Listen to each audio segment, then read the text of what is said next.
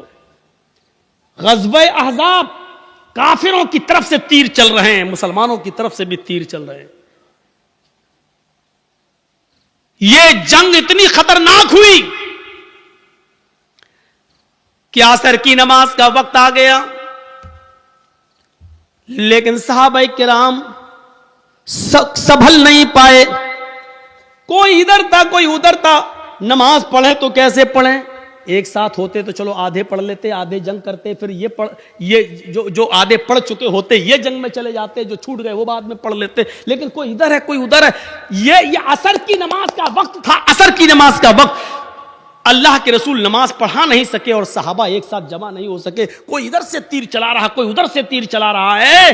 لیکن تیر چلاتے چلاتے چلاتے چلاتے مغرب کا سورج جو ڈوبتا ہے مغرب کی نماز کے لیے, سورج کے ڈوبنے سے, سورج کے غروب ہونے سے تھوڑی دیر پہلے صحابہ کرام نے اس جنگ پر کامیابی حاصل کر لی, یعنی کافروں کو ہرا دیا.